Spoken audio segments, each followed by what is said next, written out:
How's it? Road trip time. A7.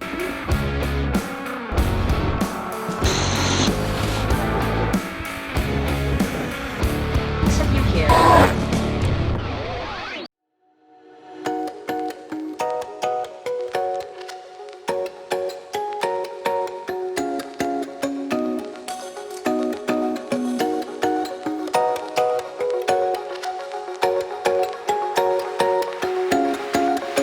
No road trip's complete without wimpy coffee that is like really hot.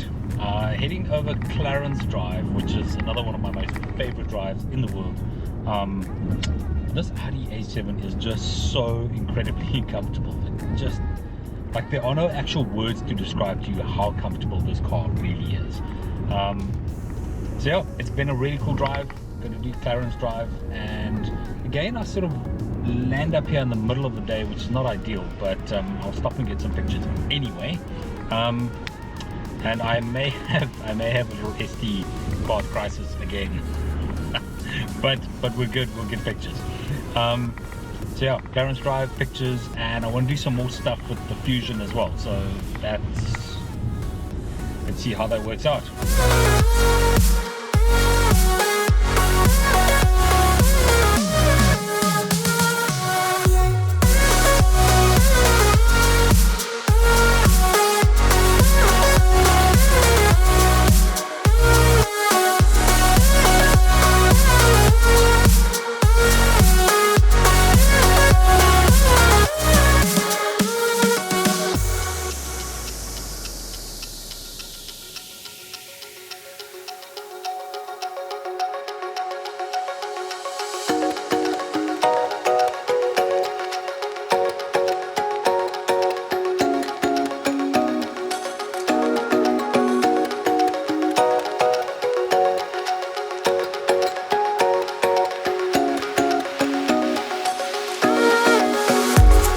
Right, so we managed to stop on Clarence Drive.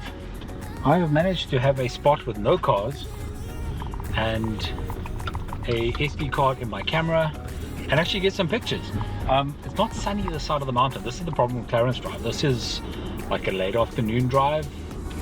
Sunset from there to here would be gorgeous, but we're just not there. And the spots where you can stop, there's no sun, and then here where there is sun, there's no way to stop. Anyways, got some cool shots. I'm kind of happy with them.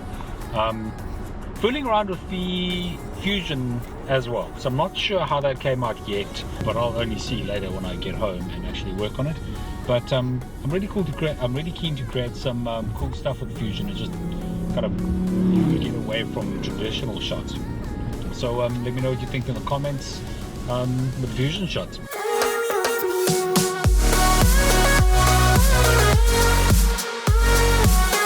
One thing I can say about this A7 is it is a phenomenally good Grand Tourer. A7, oh, did I say A7? I mean A7. Thinking of A7, because like, so this is the TFSI 55, which basically means a 250 kilowatt 3-liter petrol engine. The S7 or the RS7 must be absolutely brutal in comparison to this.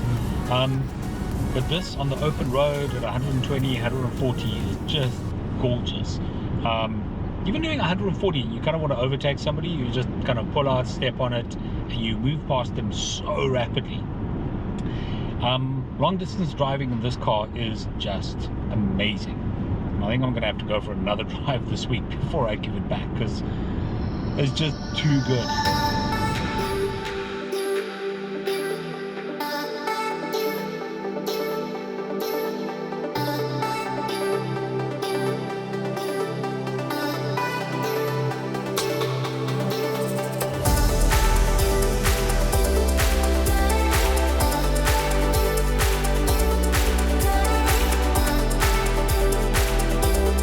Okay, so that wraps up Peregrine. I want to get home and watch Formula 1 qualifying in 2 hours-ish. So we're going to head out here and see if I can get home in 2 hours. This is such a nice car to go on like a long drive with. As I said just now, I'm totally going to do another drive like this. The tech in this car is just amazing. Like, we've got phones hooked up. Actually, there's something I want to moan about. Something I don't like. there seems to be a disconnect when you have Bluetooth paired with the car and you're playing music. For instance, I use Spotify. There's a bit of a disconnect where like the length of the song doesn't always show, so it looks like the song's finished but it's still playing, and then if you stop it, like I'll stop the music, I'll shoot and talk, and then when I try and resume the music it won't. You have to actually like skip songs. But it's just like a little bit buggy and probably do with a little bit of tweaking. The Audi interface is haptic, so you kind of press the screen you don't just tap it, you kind of press on the screen. But then when you plug your phone in and using Apple CarPlay, the screen is touchscreen. So you kind of, now you've got two screens here where the top one is CarPlay and you're touching it, and the bottom one is all your aircon controls, but you're kind of pressing that screen. And it's a bit of a cognitive disconnect, but not the end of the world considering you have 97,000 inches of screen in front of you.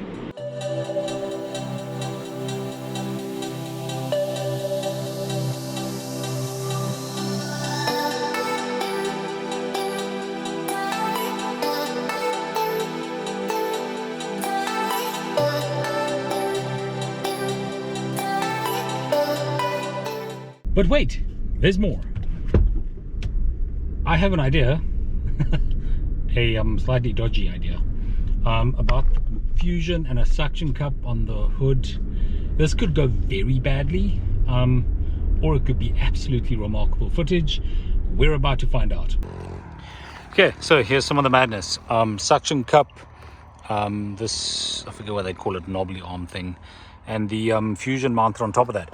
So the stitch of the Fusion is normally on the side, so I figured mounting it sort of top down is the best. It's probably going to pick up quite a lot of wind, but I mean at this point, like, what's the worst that can happen, right? The thing that worries me about that Fusion though is you can't replace the lenses. So if it does jump off there and the lenses get scratched, suction cups on as firmly as it can be, everything's mounted as firmly as it can be. See what happens.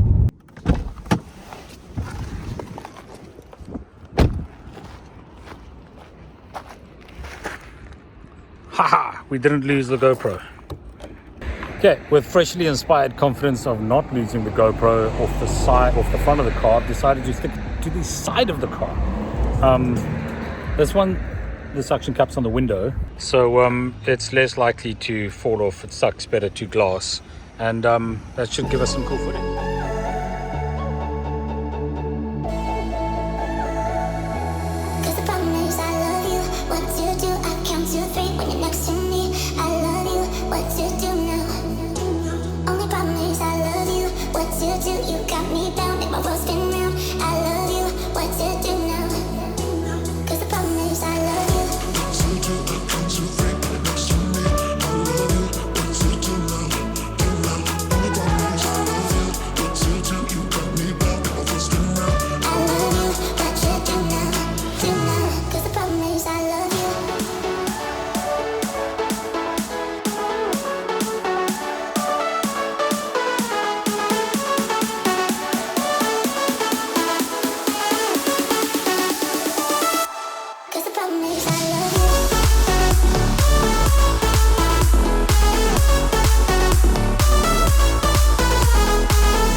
What to do now?